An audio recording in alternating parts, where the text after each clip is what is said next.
نصیحت له درس نه مخ واړوي د هغه لپاره به په دنیا کې تنګ ژوند وي.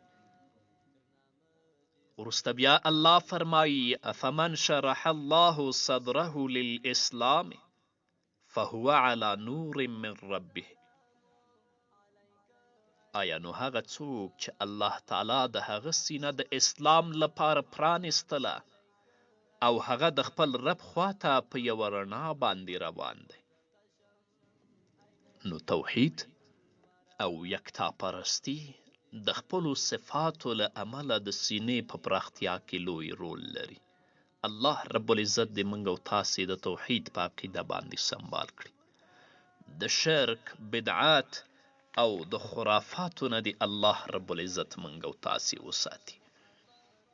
او دا باید خپل دنده وګڼو چې هر یو مو د شرک په وړاندې، د بدعت په وړاندې، د فاسدو رواجونو په وړاندې کلکه مبارزه وکړو. دویم، ګټور علم. کوم علما چې نبوي میراث په لاس کې لري د هغوی سینې د هر چا په پرتله پراخې وي. الله رب العزت په خپل کلام کې فرمایي فاعلم انه لا اله الا الله. ښه وپوهیږه چې له الله سبحانه وتعالی پرته بل هیڅوک د عبادت وړ نه دی. خو موږ عالم هغه چاته وایو چې هغه د الله رب العزت نه ویریږي. ژوند یې د قرآن او د سنت په رڼا کې تیریږي. د شرک، بدعت او د خرافاتو په وړاندې مبارزه کوي. دې ته موږ عالم وایو. انما یخشى الله من عباده العلماء.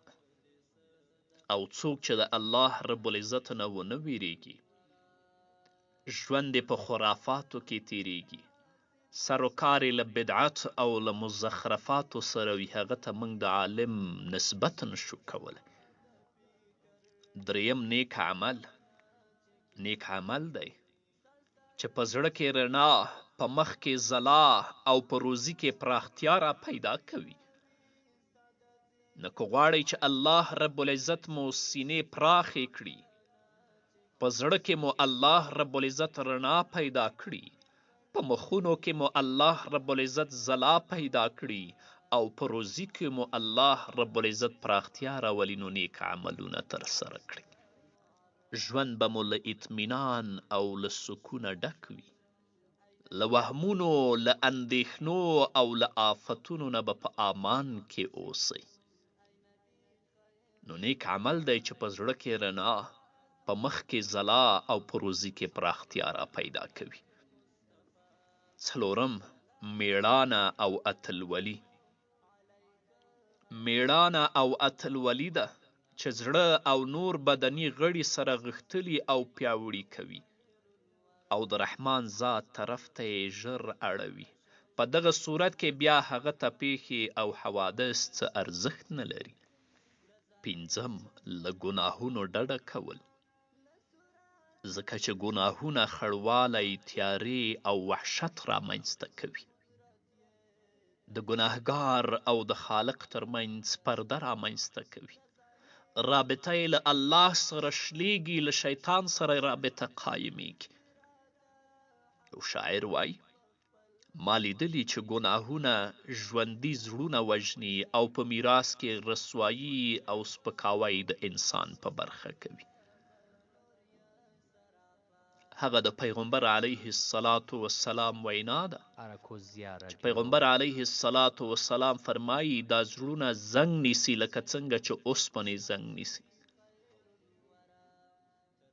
صحابه کرام پیغمبر علیه السلام ته وایي یا رسول الله نو زړونه چې زنګ نیسي د دې لپاره سیقل څه شی دی؟ په څه باندې د زړونو زنګ پاکیږي؟ پیغمبر علیه السلام ورته فرمایي د قرآن کریم تلاوت او د مرګ یادول.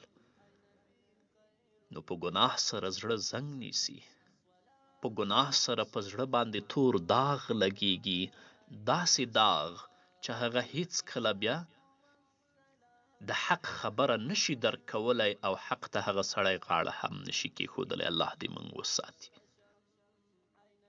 شپږم له ډیرو خبرو، خوړو، خوب او اختلاطه ډډه کول.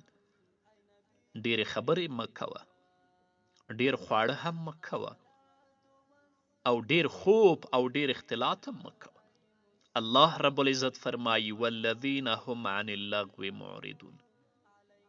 کله چې الله رب العزت د مؤمنانو صفتونه ذکر کوي، د هغو په صفتونو کې یو صفت دا بیانوي چې او دوی له بېګټو چارو څخه ډډه کوي. کاشکې د دیني مسائلو مجلس وي، نن خو ټول د لهو لعب اختلاط او مجلسونه وي. دغه راز الله رب العزت په خپل کلام کې فرمایي